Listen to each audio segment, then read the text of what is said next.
Perhaps one of the most versatile players in rugby league history, covering almost every position on the pitch and proving effective at scoring tries in all of them. He became the first black player ever to captain Great Britain and succeeded in the first ever Test win over Australia. He is without a peer at club or international level. He is Ellery Hanley. I bet you didn't bump into too many Ellerys when you were growing up. Where does the name come from? Well, I recently asked my mother and she said it probably came from Ellery Queen, who was a detective many, many moons ago. And hence, that's why I got the name. Very good. Did you ever take any stick for that name? No, not at all.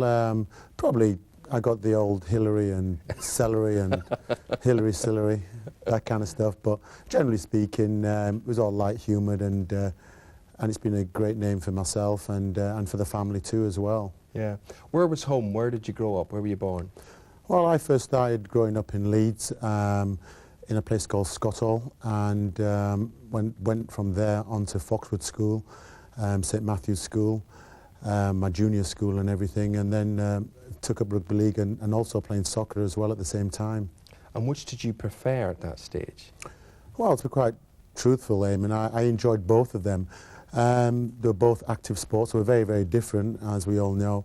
But I suppose in the end result, when I look back, I have no regrets as far as playing rugby league, just from simply the fact that it's given me everything in life. I've enjoyed it, and it's been able to let me see a number of things.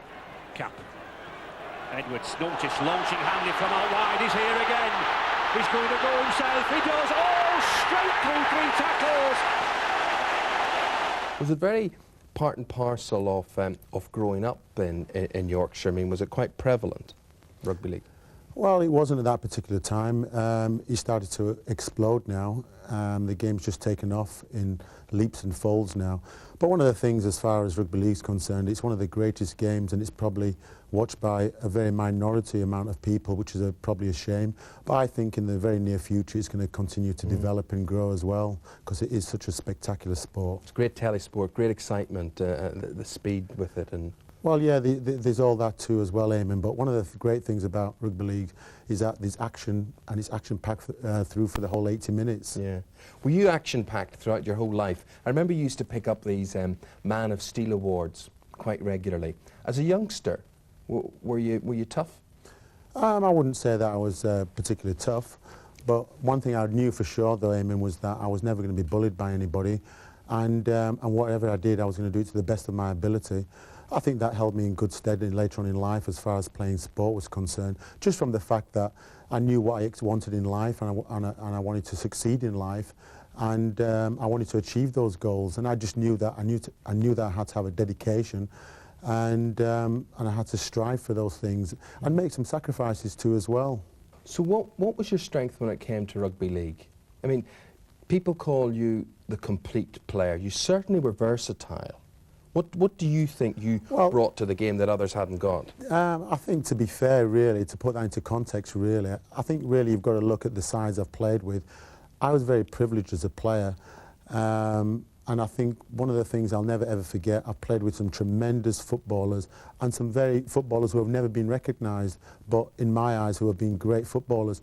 They've been able to excel me, really. I've been beneficial from the fact that I played in a great side and great teams at club level, at international level, and I'll never forget those players. Bradford Northern was where it started for you professionally. Do you remember your debut?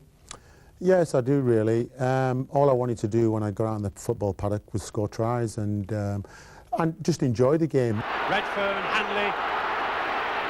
It's still going, Ellery Hanley. Oh, and it's still going! And it's still going! Goodness gracious me, this could be the try of the season! What a try from Ellery Hanley! One of the things I never ever thought about, with it being such a high collision sport, I never thought about being injured. I never thought I would get injured. I had a mental toughness about me that I would never accept defeat. It would never enter into my head, just from the fact that I wanted to be successful. And I had some sort of healing power within myself. I always thought to myself, I'm going to be fit for the next game that come the next weekend. Now, I'm very interested in that. You genuinely believe that you were able to talk yourself into fitness?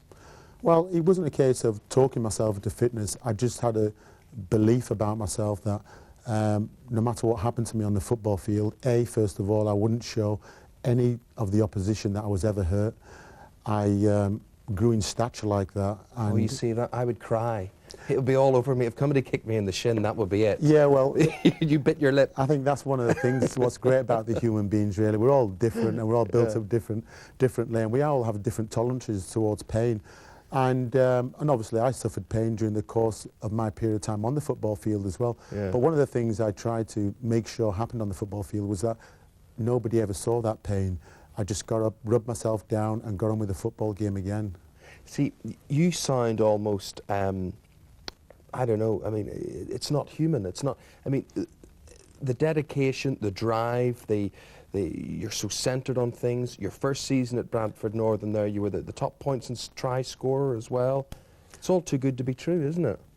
Well, I think one of the things with probably Ellery Hanley was the fact that I had a drive always, and I always had a drive to be successful, because I knew that whoever I played against, there was 2-3 players who wanted to step all over me. I knew I had to pick myself up and get on top of those players.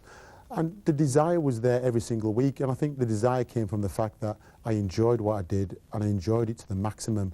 And defeat, as I said to you, never ever entered my mind. So if you were selling double glazing or cars or working in an office or a factory, would that be the same Ellery Hanley? You would want to be top dog? Yeah, absolutely. I adopt that in life.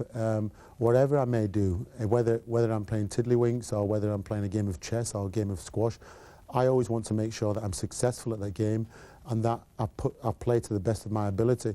Probably people misread me at times in the fact that I had some sort of arrogance about me, but it wasn't. Ellery Hanley is definitely not arrogant. I just knew that I had a burning desire and a drive to be successful and do well. To Hanley. Oh, he's still going. Yes, he must be in. He's in. The strength of this lad. People call this boy Hanley the Pelé of British Rugby League. He's so unpredictable. He can score out of nothing. And he did do there. Brings fresh heart into this Great Britain crowd. What did your mum and dad make of this, or the rest of your family? Could they tell that you were different? I don't think they did, really. I think it was something what I always held within myself, in the fact that when I always went to a sporting arena, whether I was playing soccer or whether I was playing rugby league, I always had this desire. I seemed to change just to the sense that I knew once I pulled on the jersey, or whether it was at training, I wanted to be successful, whether it was winning the first 20-metre sprint or whether it was doing the long distance run. I just knew I wanted to be first. Part of that drive must have been the move from Bradford Northern to Wigan. It was a record fee at the time, £150,000. I suspect, talking to you now as I do, with many people that would be a bit of a millstone or something they felt they had to live up to. I suspect, no, with you it was just not at all. First of all, I didn't put that price on my head. That was the market value for me at that particular time. It never changed my concept as far as playing was concerned. It never put any pressure on me. Pressure is something I always believe that you bring on yourself and you put on yourself. I've never felt any pressure, whether I've played in front of 200 people or whether I've played in front of 50,000 people. Case looking to offload to Hanley. Hanley is going for the post. Is he in? Yes! No, yes he is! Hanley's there! That's why he's valued at £150,000. Can you get that message across to your players now as a coach, or does that have to be within them from the start? No, I think as a coach, as I said to you, one thing you've got to know about your players, you've got to know the personnel of the players, and your man management's got to be good. You've got to know the player's feelings inside, how he feels before games, how he feels during the course of a build-up of a big game or even a mediocre game. And the player's got to understand that when he takes his duty and he goes onto the football field and even at training, the intensity level has got to be absolutely sky high. There's no good rolling up to a football game and thinking, well, I'll just go through the motions. First of all, he lets himself down and is being dishonourable to the spectators and to his teammates as well. Thanks.